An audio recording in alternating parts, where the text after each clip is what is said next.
मंडळी, ठरलं तर मग या मालिकेचा आजचा म्हणजे 27 ऑगस्टचा एपिसोड रिव्ह्यू तुम्ही ऐकत आहात. आजचा एपिसोड त्यांनी खूप छान दाखवलाय प्रेक्षकांनो, शेवटपर्यंत बघत राहा. आणि मालिकेचा नवीन प्रोमो आलाय काल संध्याकाळी.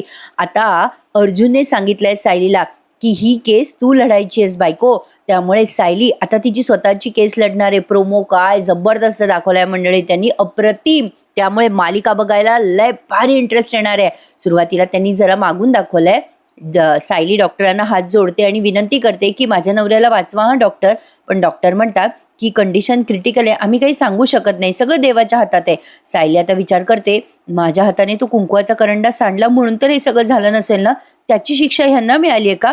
अस्मिता, तू तू म्हणाली होतीस की अपशकुन वगैरे असं काही नसतं. अगं अस्मिता, मग हे कसली शिक्षा भोगतायत ग? बाबा बाबा तुम्ही पण म्हणाला होतात ना की मनाला लावून घेऊ नकोस, मग ह्यांच्यावर असं जीव घेणं संकट का आलंय बाबा?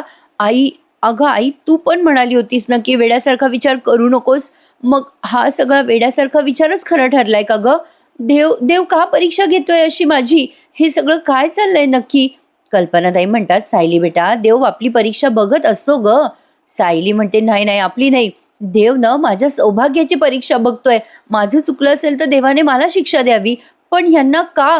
नाही नाही, पण मी ह्यांना ह्यांना ही शिक्षा नाही भोगू देणार, मी ह्यांना काहीच होऊ देणार नाहीये, मी ह्यांना काहीही होऊ देणार नाही आई.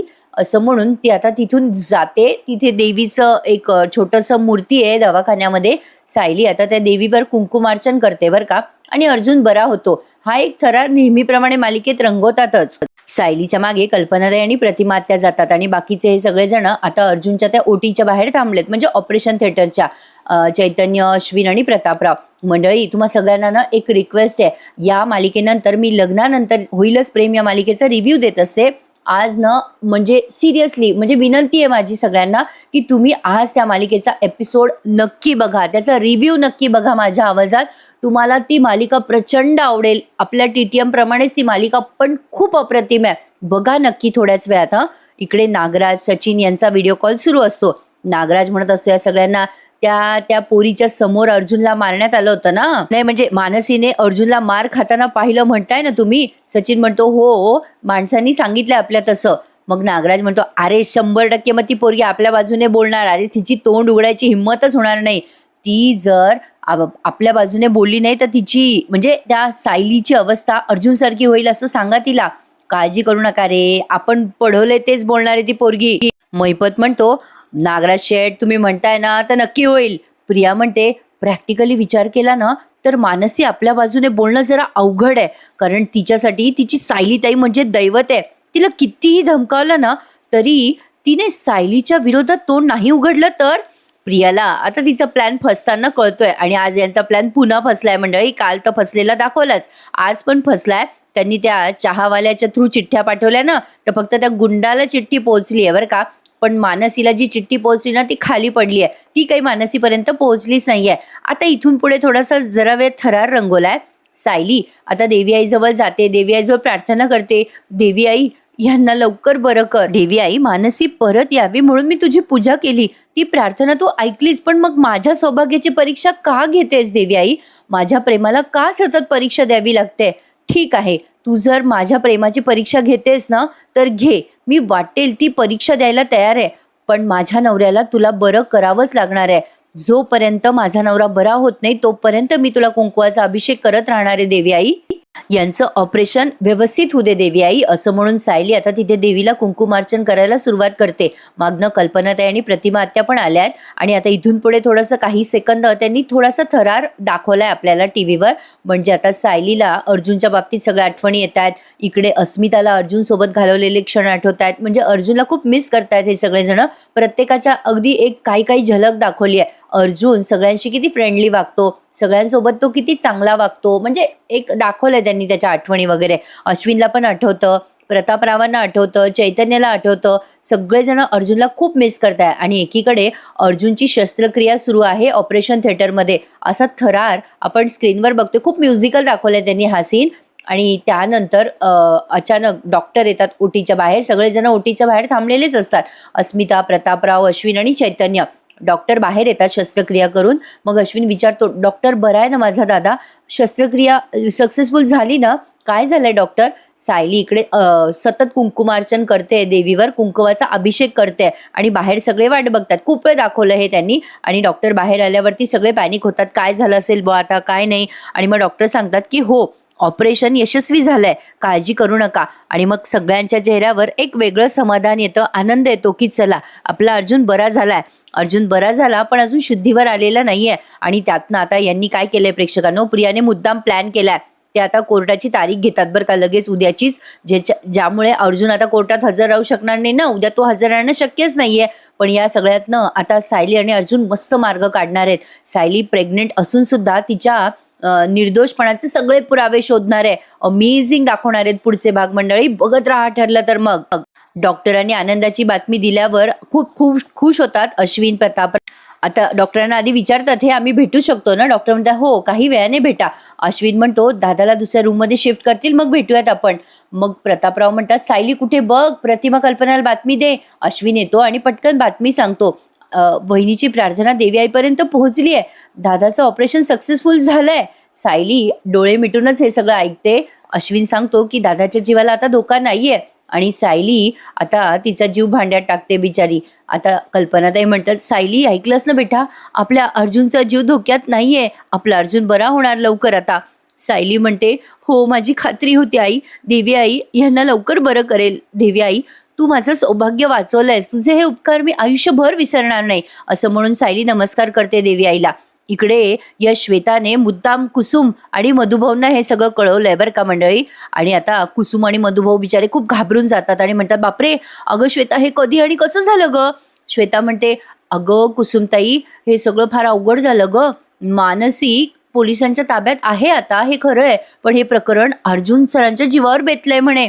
मधुभाऊ म्हणत असतात, देवा कसली परीक्षा घेतोय रे, श्वेता आधी का नाही सांगितलं ग आम्हाला? श्वेता म्हणते, मधुभाऊ सायली त्यांना सांगायचं नव्हतं ना, आता काय कळलंच ना तिला. मी आणि अस्मिता त्यांनी सावरण्याचा प्रयत्न केला सायली ताईला, पण त्या खूप टेन्शनमध्ये, तुम्हाला सांगायचंच राहिलं त्या गडबडीत. मधुभाऊ म्हणतात, कुसुम चल बरं दवाखान्यात आधी. कुसुम म्हणते, बरं बरं श्वेता आम्ही जातो हं सायलीकडे, तिची काय अवस्था झाली असेल कोणाच ठाऊक. मग श्वेता म्हणते, हो जा जा. अगं कुसुमताई मी तर काही येऊ शकत नाही, पण तुम्ही जा हं सायलीताईकडे. कुसुम म्हणते, हो अगं आम्ही पोहोचतो. श्वेता हे सगळं खूप आनंदाच्या हावभावाने सांगत असते बरं का कुसुमला मंडळी. अर्थातच आता श्वेता विलन असल्यामुळे तिच्याकडनं वेगळं काय अपेक्षित आहे. सायली आता इकडे दवाखान्यात अर्जुनच्या जवळ बसलेली दाखवली आहे, पण तत्पूर्वी त्यांनी ना म्हणजे एक जेलचा सीन घेतलाय. तो जो गुंड आहे ना, तो जेवण करत असतो बरं का, त्याला खूप मारलेलं असतं. निकम आणि सावंत म्हणत असतात, याच्यावर लक्ष ठेवा बरं का कॉन्स्टेबल. आता ते कॉन्स्टेबल हो सर असं म्हणतात. इकडे मानसीला एक कॉन्स्टेबल ताई म्हणत असतात, ए मुली, अगं ये बाई, अगं किती वेळ अशी बसणार आहेस, थोडं खाऊन घे ग. मानसी काही खात नसते, मानसी खूप शॉकमध्ये आहे असं त्यांनी दाखवलंय. ती काही बोलत नसते, काही नसते, अशी स्तब्ध बसलेली आहे. ती कॉन्स्टेबल बाई शेवटी स्वतःच्या हातानेच मानसीला खाऊ घालायला लागते. आणि इकडे पुन्हा सायली अर्जुनचा सीन दाखवलाय. म्हणजे आता या सीनवरून खूप छान वाटलं बरं का मला. म्हणजे बघा ना, पोलीस लोक पण किती दयाळू असतात. त्या मानसीला ती बाई स्वतः खाऊ घालते. इकडे सायली म्हणत असते, अहो अश्विन भाऊजी, अहो हे उठले का नाहीत अजून? अहो अहो उठा ना, कसं वाटतंय तुम्हाला? कल्पनाताई पण आवाज देत असतात अर्जुनला, बरं वाटतंय का रे अर्जुन बेटा? अरे अरे बोल ना रे बेटा. पण अर्जुन मात्र निश्चित पडलाय अजून सुद्धा. सायली म्हणत असते, काय झालंय बघा ना हो अश्विन भाऊजी, हे शुद्धीवर काय नाही येतात? अश्विन म्हणतो, हो वहिनी तुझं बरोबर आहे, एव्हाना दादा शुद्धीवर यायला हवा होता. भूल वगैरे देतात ना मंडळी ऑपरेशन करताना, तर त्याची भूल अजून उतरली नाहीये अर्जुनची असं दाखवलंय. आता पुन्हा थोडंसं त्यांनी आपल्याला टेन्शन दिलंय की 24 तासात अर्जुन जागा नाही झाला तर कंडिशन क्रिटिकल होईल वगैरे. इकडे पुन्हा पोलीस स्टेशनचा सीन दाखवलाय. राकेशने पेरलेला चहावाला आला बरं का आता आणि म्हणतोय, साहेब चहा आणलाय. तो चहावाला म्हणतो, हा ये रे इकडे. आता तो चहा त्या गुंडाला पण देण्यात येतोय बरं का, आणि नेमकं त्यावेळेला त्याच्याजवळ कोणीच नाहीये. हे जरा नवलच वाटलं मला बघून. असो, इकडे डॉक्टर चेक करतात अर्जुनला. आता अश्विन विचारतो, डॉक्टर काय झालंय दादाला? तो रिस्पॉन्स का करत नाहीये? त्याने एव्हाना रिस्पॉन्स करायला हवा होता, तो काहीच रिस्पॉन्ड का करत नाहीये? डॉक्टर म्हणतात, तुमचं बरोबर आहे डॉक्टर अश्विन, थांबा जरा मी चेक करतो. आता डॉक्टरांनी काय चेक केलं काही समजलं नाही मला. सायली म्हणते, यांना का वेळ लागतोय डॉक्टर शुद्धीवर यायला? डॉक्टर म्हणतात, थोडा वेळ लागू शकतो अशा केसेसमध्ये, पेशंट लवकर शुद्धीवर येत नाहीत. प्रतापराव म्हणतात, अशा केसेसमध्ये म्हणजे? डॉक्टर म्हणतात, अहो त्यांच्या मणक्यावर शस्त्रक्रिया झाली आहे. तो खूपच क्रिटिकल असतं हो हे ऑपरेशन, आणि जर त्यांना 24 तासात जाग नाही आली ना तर क्रिटिकल होऊ शकते त्यांची तब्येत. डॉक्टर येतात आणि टेन्शन देऊन जातात आणि सगळ्यांचे चेहरे गंभीर होतात. इकडे चहावाला पोहोचतो त्या गुंडाकडे. "ओ दादा, चाय घेता का?" तो गुंड बघत नसतो चहावाल्याकडे. आता मुद्दाम तो चहावाला म्हणतो, "ओ दादा, इकडे बघा ना, चाय घ्या ना, चाय." आता त्या चहाच्या कपासोबत एक चिठ्ठी आली आहे बरं का त्या गुंडाला. त्या चिठ्ठीमध्ये लिहिलेलं असतं, "तुझं तोंड उघडलंस तर पोलिसांकडून फुटशीलच, पण आमच्याकडून सुद्धा काहीतरी असं तुला आम्ही सोडणार नाही," असं काहीतरी चिठ्ठीत धमकी दिलेली आहे त्याला. त्यामुळे तोंड बंद ठेव. तो गुंड चिठ्ठी वाचतो आणि त्या चहावाल्याकडे बघत असतो, पण चहावाला तोपर्यंत पसार झालेला असतो. इकडे प्रिया वाट बघत असते, अजून निरोप का आला नाही राकेशचा, की चहावाल्याने चिठ्ठ्या पाठवल्या म्हणून. प्रिया सारखी एरझाऱ्या मारत असते जेलमध्ये. तेवढ्यात तिची ती असिस्टंट येते, सीमाताई. ती म्हणते, "अगं प्रिया," तिला विचारते, "ए ताई, फोन आला का अगं राकेशचा?" ती कॉन्स्टेबल बाई म्हणते, "अगं नाही आला अजून." प्रिया म्हणते, "ए मग थांब ना इथे थोडा वेळ." ती कॉन्स्टेबल बाई म्हणते, "अगं आमच्या मॅडम राऊंडवर आल्या, त्यांनी मला बघितलं तर प्रॉब्लेम होईल, मी येईल नंतर फोन आल्यावर." असं म्हणून कॉन्स्टेबल बाई निघून जाते. इकडे हा चहावाला मानसीकडे येतो आणि म्हणतो, "ताई, चहा सांगितला होता ना यांना?" मग त्या कॉन्स्टेबल बाई म्हणतात, "हां, दे तिला चहा," आणि म्हणून निघून जातात बरं का. अरे मानसीला तो म्हणत असतो चहावाला, "ए मुली, चहा घे ग. अगं चहा घे ना." पण मानसी मात्र त्या चहावाल्याकडे लक्षच देत नाही आणि त्याच्या हातातली ती चिठ्ठी आहे ना, ती मानसी जवळ न जाता मानसीच्या खाली पडते. मानसी एवढी शॉकमध्ये दाखवली ना प्रेक्षकांना, तिचं लक्ष पण नसतं त्या चहावाल्याकडे. मग त्या कॉन्स्टेबल बाई लगेच तिथे येतात आणि मानसीला म्हणतात, "हे घे बेटा, चहा घे," आणि त्या स्वतःच तिला चहा पाजायला लागतात. मग तो चहावाला तिथून चालला जातो. इकडे मैपत चेकाळलेला असतो जाम. राकेश म्हणतो, "अरे असं काय बघताय तुम्ही माझ्याकडे, येईल ना त्या चहावाल्याचा फोन."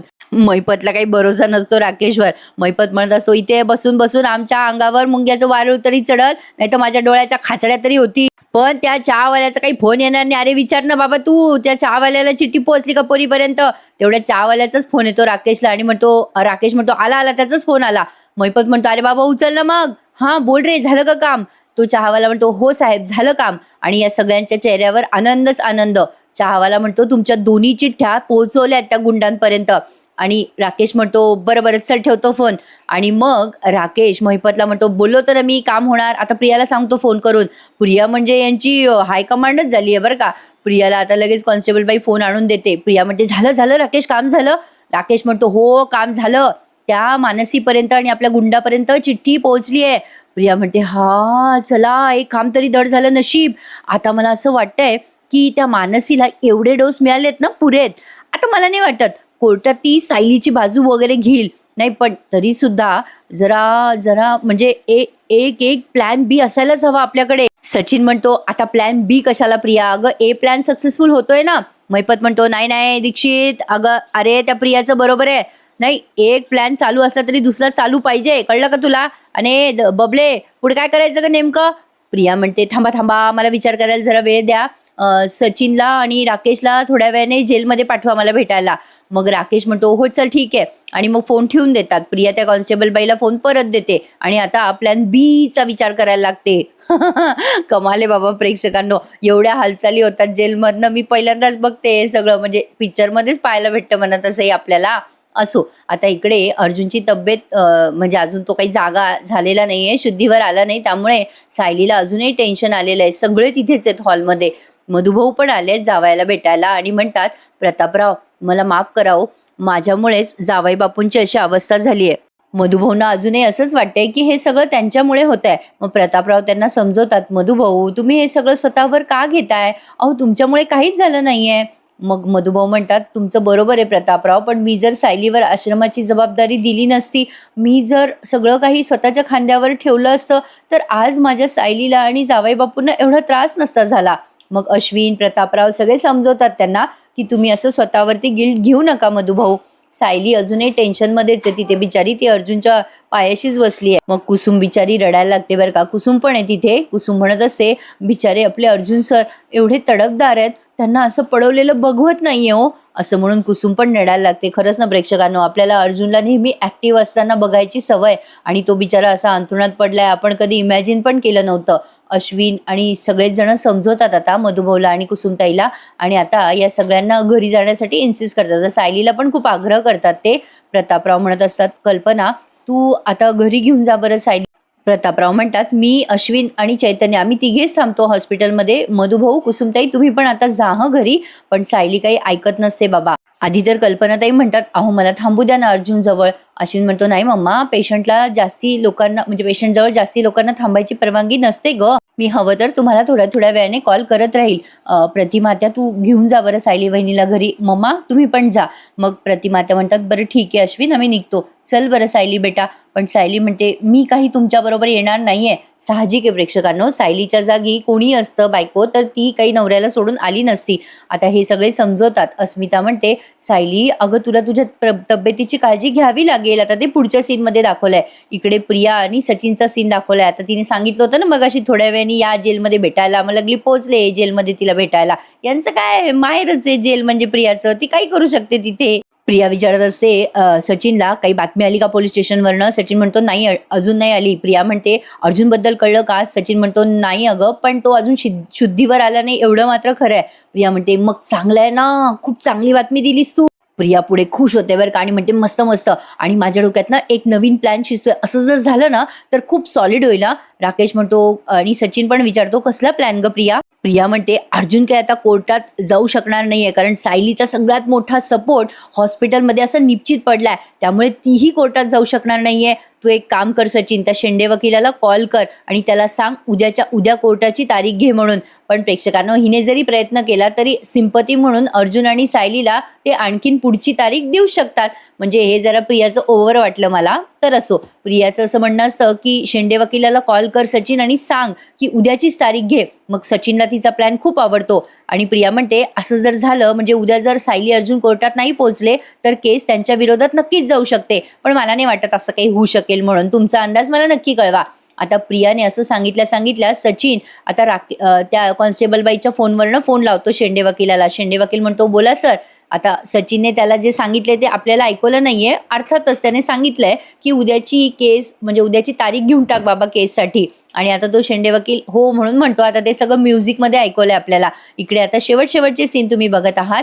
सायली म्हणत असते, "जोवर ह्यांना शुद्ध येत नाही ना तोवर मी इथून जाणार नाहीये." प्रतापराव म्हणत असतात, "सायली बेटा, आता अश्विननी काय सांगितलं तू ऐकलं नाहीस का?" सायली म्हणते, "हो बाबा, मी ऐकलंय, पण डॉक्टरांनी सांगितलंय नातेवाईकांनी गर्दी करू नका, पेशंटच्या बायकोने थांबू नका असं थोडी सांगितलंय." आता हिचा हट्ट साहजिक आहे बरं का प्रेक्षकांनो. मग कल्पनाताई म्हणतात, "सायली असं काय करतेस बेटा, तुझ्या तब्येतीकडे बघ, तुला आरामाची गरज आहे सध्या. अगं तुझी तब्येत बिघडेल ना." मग सायली म्हणते, "नाही आई, मला काहीही होणार नाहीये. मी आणि बाळ आम्ही दोघीही इथेच थांबू यांच्याजवळ. जोवर यांना शुद्ध येत नाही तोवर मी घरी नाही येणार." सायली अगदी जिद्दीवरच पेटलेली असते. मग तेव्हा अश्विन म्हणत असतो की, "ऐक ना वहिनी, अगं तुला त्रास होईल, इथे नको थांबूस." पण ती काही कोणाचं ऐकेना बाबा. सायली म्हणत असते, "अश्विन भाऊजी, मी काही घरी जाणार नाहीये. ते आत्ताच्या आत्ता उठतील आणि त्यांच्या डोळ्यासमोर मी असायलाच हवं." त्यावर प्रतापराव म्हणतात, "बरं कल्पना, जाऊ दे, राहू दे सायलीला इथे." मग अस्मिता म्हणते, "डॅड, मी मी थांबते सायलीकडे, मी बघते तिच्याकडे, मी थांबते तिच्याबरोबर. आणि स्मितजवळ आहे की श्वेता, त्यामुळे मला स्मितची एवढी काळजी नाहीये."